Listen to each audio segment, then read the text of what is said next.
Are you saying that Paul was wrong, and that the apostles were mistaken who Wrong were about what? working with Paul? They're wrong about the teachings of Jesus Christ In what way? when he was laying them down as the foundation for the church in Acts.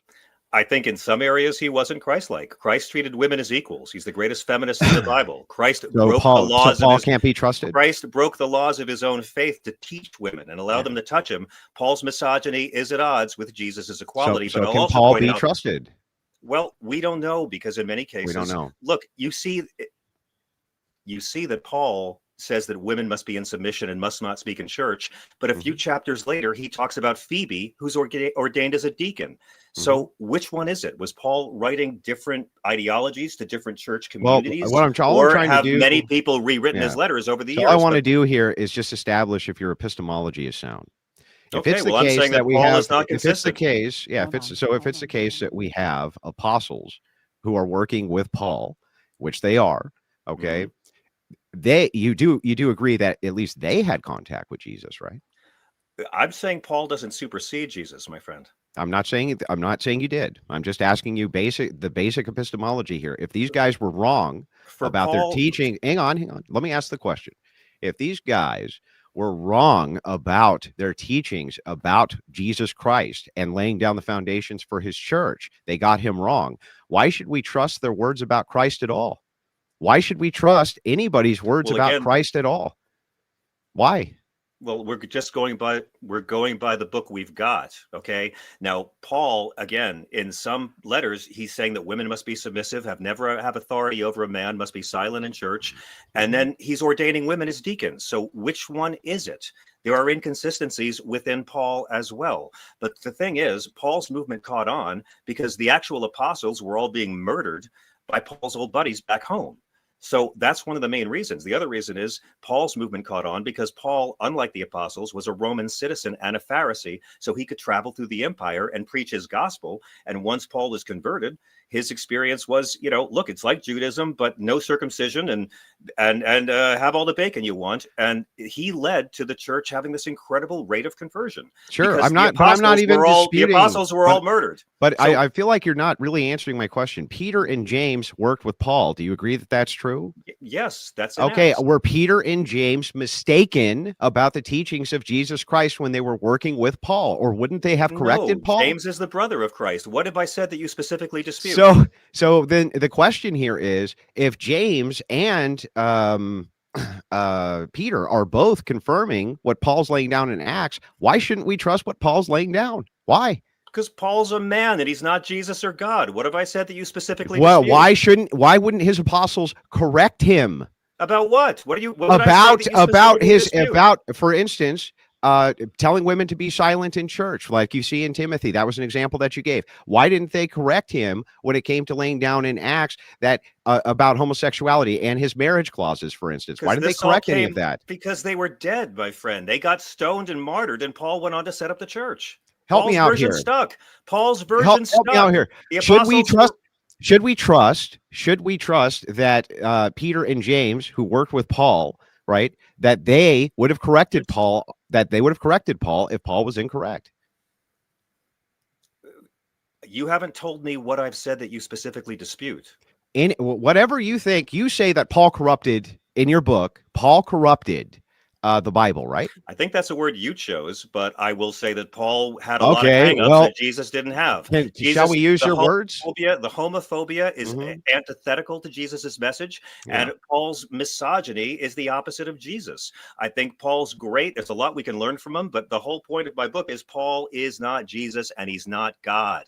And 300 years after he died, the Council of Nicaea decided his letters about Scripture are now Scripture, and that's led to 2,000 years of people using Paul talking about God to say that Paul is speaking for God. So Paul, hang on, quote, Paul is Jesus's conservative PR guy. Paul is, quote, his PR guy who corrupted the Bible, quote. You, sir, you said he corrupted it. What do you mean? Who said that? You said that. What are you talking about? Then why'd you just say you didn't say that? I asked you if I used the word corrupted. If I did, yes, you used it. Page 51. Page 51. Separation of church and state. The misogyny is anti-Jesus. The homophobia is anti-Jesus. Gotcha. So Paul was incorrect. He corrupted the Bible. So the version of the Bible that we should be reading, we should leave. No, listen. So why shouldn't Christians leave Paul out of the Bible then? Why? Because we also have to give Paul a break. He was just a guy doing the best he could to set up a church. Paul had no idea when he was writing these letters to the early church to help set up their hierarchy and who's going to do what and how we're going to build a Christian community of people who love each other, because that's what the religion's about, my friend. Am I right? Paul had no idea. Yes, I agree that Christianity's foundation is about love. He had no idea when he was writing these letters that one day his letters would be used by bigots to justify being mean to trans Well, kids, don't you think that was in the justify being cruel to women? Wasn't that within the providence of the Holy Spirit? Isn't that how the Bible came together? If you believe in the Bible, don't you have to believe in the providence of the Holy? Hang on, stop. Hang on. Let me ask the question. Let me ask the question, John. Yeah. If it's the case that we can't rely on the fact that it's divine providence and the Holy Spirit, which allowed for the Bible to get put together in the first place, why should you trust any of it? Why? I don't even understand that question, man. I mean, do you believe the Bible's true or not, John? I believe the Bible has a lot of truth, not necessarily a lot of facts. And being a Christian, I follow Christ. I'm not a Paulist. Yeah, but how do you know what Christ is saying was correct if you can't trust the sources? I'm going by the book we're all using. And I go by the teachings. But you're also disputing the sources of those. You're also disputing the sources of those books and saying that they're unreliable. Paul isn't Jesus. He's not as good a man as Jesus. Paul corrupted the Bible. Is the Bible corrupted or not? I think Paul putting his homophobia and misogyny into the movement is the opposite of Christ. And that's so the Bible is corrupted. Yes. No, I think Jesus' fan club was corrupted. What are you talking about? The Bible is a collection of books by a lot of different guys. Your epistemology here is wackadoo. So the Bible hold on a second. Hold on a second. Gets put together. Yeah, help me out here. And when the Bible gets put together, your whole thing is hating me, bro. Your whole thing is hating me. Your whole thing is trying to make me I haven't said anything hateful to you at all. Dude, your whole thing is trying to make me look bad. I'm not interested in the meta debate. I'm interested in the debate. Genesis chapter 1. God creates man and woman in his image side by side at the same time. Genesis chapter 2, God creates man first, can't find a suitable mate, and later goes on to take his rib and make Eve. You can't believe them both. Adam and Steve? You can't believe why wasn't it Adam and Steve? You're making it a gay thing, and it's not a gay thing. There's I know it's not a gay thing, accounts, dude. So which one is it? I don't really care because I follow the teachings of Jesus, and literal belief in one Genesis chapter or another has no bearing on Christ's directions on how we're supposed to treat each other. So and I don't follow Paul's homophobia. I follow Christ's love. Because it was corrupt. Because he corrupted the Bible, right? Paul made women deacons, and he had hangups. So he corrupted the Bible. There was no such thing as a Bible when Paul wrote his letters, dude. Paul wrote his letters. Okay, one more time. Quote from you, John. As did Rome, and Rome did much worse. Listen, I give Paul a lot of credit. Paul did a lot of great Paul things. is Jesus's conservative PR guy who corrupted the Bible. Quote. End quote by you, page 51 of Separation of Church and Hate. Yeah, well, so did he corrupt the Bible or did he not corrupt the Bible, John? I'll say he corrupted Christianity. How's that? Okay, good. So if he corrupted Christianity, why should we listen to anything he has to say? Oh, you trying to hate, bro. Paul's misogyny is the opposite of Christ's love. Christ elevated women, taught women, which was illegal. He allowed women to touch him, which was illegal. The longest private conversation he has with anyone was with a Samaritan woman at the well. He wasn't legally allowed to talk to. There were 3 women that went everywhere with the apostles, but the men who wrote it said, it was 12 apostles, 3 groupies. The women are the first ones Jesus appears to. So they all got that wrong too. The women are the only ones. Hang on, they were misogynists too, bro. You just can't let me finish. Weren't they misogynist too? The women are the only. The whole culture was misogynist, and Jesus is the reformer. Why are we taking the word of a bunch of misogynists then? I follow Jesus. He was the reformer. But the people who are telling you what Jesus said were misogynists, John. Is your point that Paul should carry as much weight as Jesus? Because if it's no, not, my point is that you're making the claim right now that I don't follow Paul, bro. I follow Christ. Okay, yeah. So let me ask a question. The apostles, the initial apostles who were with Jesus Christ, you say the reason that the women weren't counted as apostles is because of the sexism of the people who went ahead and wrote the books. Yes, I know a thing or two about the Holy So I just want to Roman make sure. So I just want to make sure that we're supposed to take the words of Jesus Christ by from the way, the corrupted source of a bunch of misogynists. Is that right?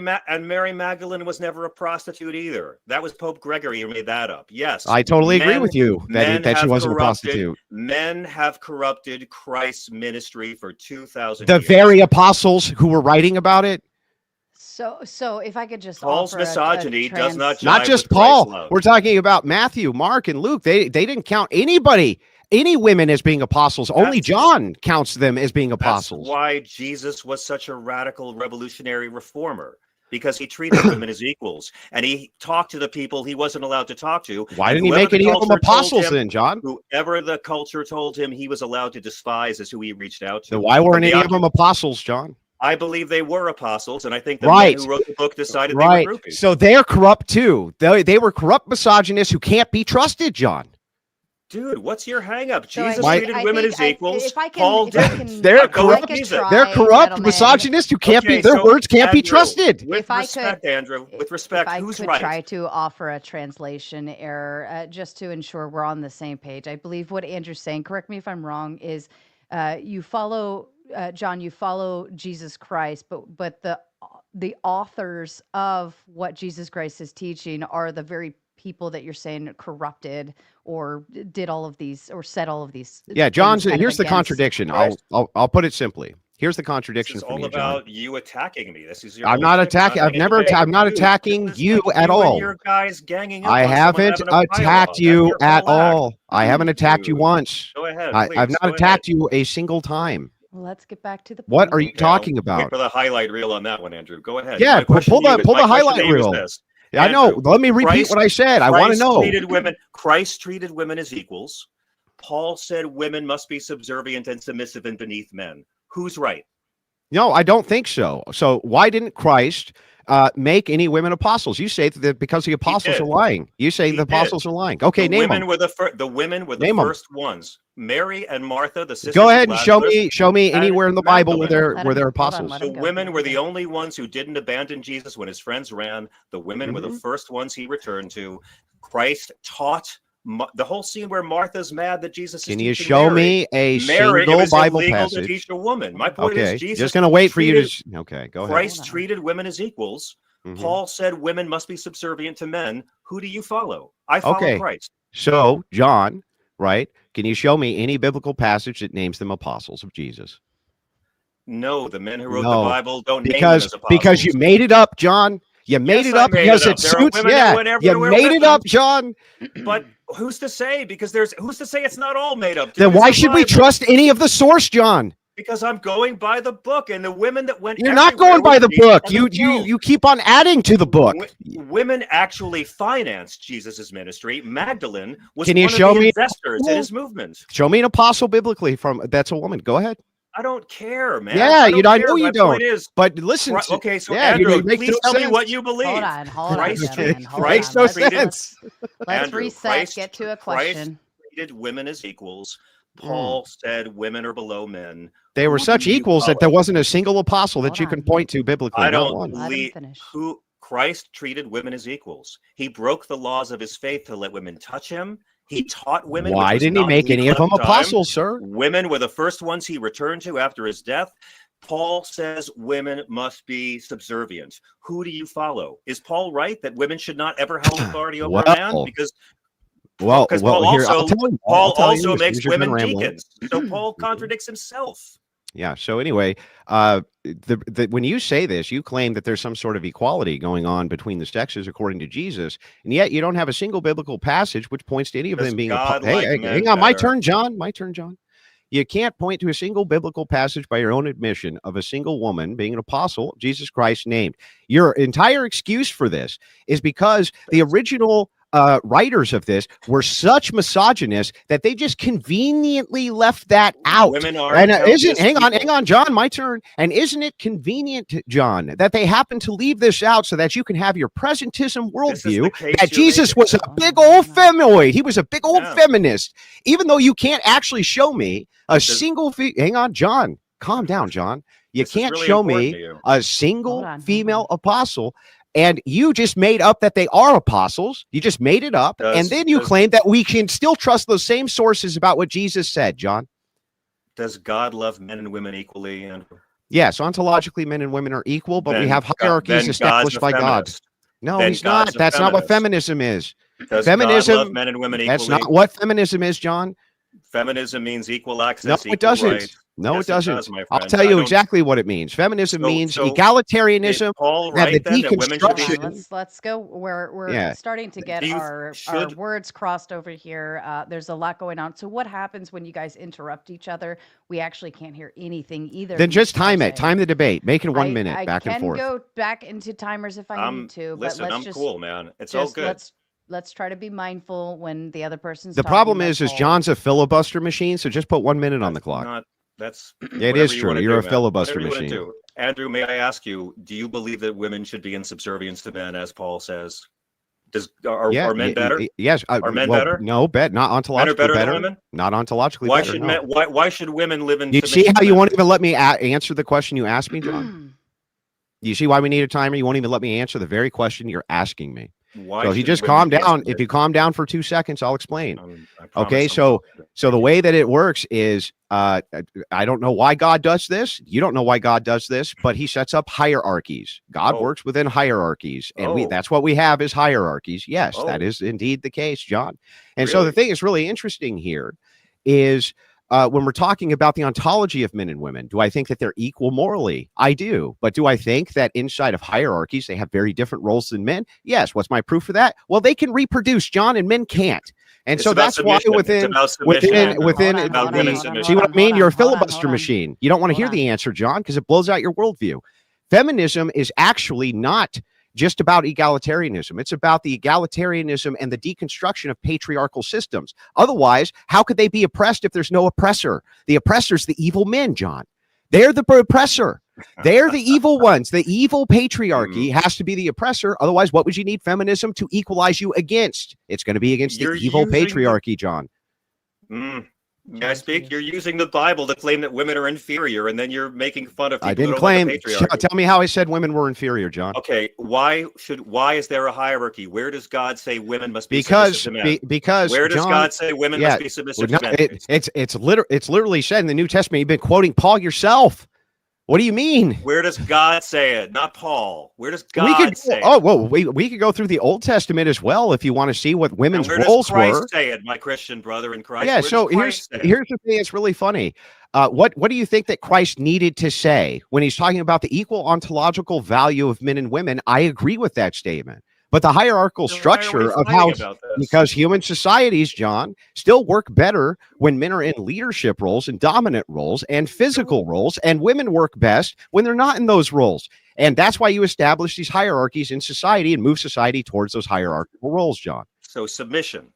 That's not Paul's word. It's not Paul's submission. Word is submission. It's cooperation, John. So, do you agree with St. Paul that women should not hold any authority over? I think wives should submit to their husbands. Yes, I agree. But it also states, John, you conveniently leave this out, that husbands are supposed to submit to their wives. Doesn't it say that, John? But it also says that women should be in submission to man, that a woman should have authority over man. And this is what's interesting in church. Yes, in church. A woman should not be allowed to speak in church. Do you agree with that, Andrew? Because in church, Jesus, yes. That's Paul. This is all Paul you're following. Yes, in church. You know what's really funny is that Paul seemed to be following Jesus Christ just fine. Jesus Christ did not give any women the authority to be apostles. The only way that you could prove that, John, is to just make it up. So Paul makes Phoebe a deacon, but says women can't have authority over. And what's a deacon? What's a deacon, John? What is it? Deacon is a leadership role in the church. Okay, what specifically was this deacon supposed to do? A leadership role in the church. What was this deacon supposed to do, Phoebe? Paul doesn't say what Phoebe does. Yeah, what exactly. I'm saying to you is, now I'm going to tell you. Now I'm going to tell you, John. And in one line, Paul is misogynist, and in other passages, Paul is I'm not going to fight you, bro. I don't hate you. In other passages, Paul is uplifting women. In other passages, Paul is celebrating women. He talks about how certain women saved his life, how certain women funded his church, just like certain women helped fund Jesus's church. What I'm saying is, why do we believe the parts where Paul says women should be submissive to men, but then don't take the parts where he ordains women to be in authority I'll over men explain. with the same heft. I'll explain. Because Because he Jesus doesn't. does none of this. He doesn't. And Jesus breaks the I'll laws of explain it to you Judaism as soon to as you're treat done. women as equals. Yeah. Please. So I'll explain this to you. So early deaconship, right? If you go back through Orthodox Church history and Catholic Church history, nudity was a way that people used to be baptized, and early female deacons were there so that the men didn't have to be exposed to the female nudity when they were doing baptism. They did not have positions of authority over confessionals or over men in the traditional sense of clergy. John, you're wrong, John. So women How have come to be you didn't? submissive How come you to didn't? that. John, how come you didn't know that, man, John? My mother was a Catholic nun. Well, she didn't teach you very well, John. No, she actually did, because you're following Paul instead of Christ. And I'm following you're both. the one saying that women should be submissive to men. I follow Christ, who does not say that. Christ broke the laws of his own Jewish faith to teach women and hold them as equals. He allowed women to touch him. He allowed women who were not Jewish to talk to him.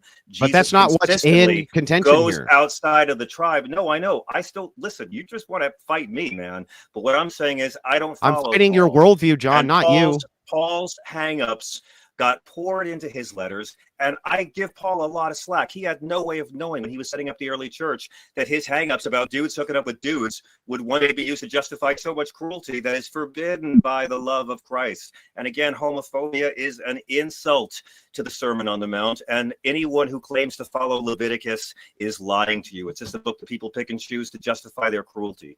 So again, man, I go with the love of this Jesus. is just rambling. It's not contending with what I'm saying. Well, you're not contending at all with what I'm saying. Well, let's yeah, okay, we can bring it back to Christian nationalism, but I would like to point out exactly what you'll see. You'll see in nationalism. Let's bring it back to Christian nationalism. Some Hang on. groups are better than others. And but let me tie this off with this version of Christ's ministry, where some groups are elevated, and it's not about humility. It's always about power, and it's always about we're the ones who should be in control. Guess what, John? Opposite of Christ's message. Yeah, here's a really funny thing here, John. Besides the fact that you have an incoherent epistemology, which I just pointed out, and it makes no sense at all. But let me point out. But let me just point this out, that what you just said is true of every political ideology which has ever existed ever.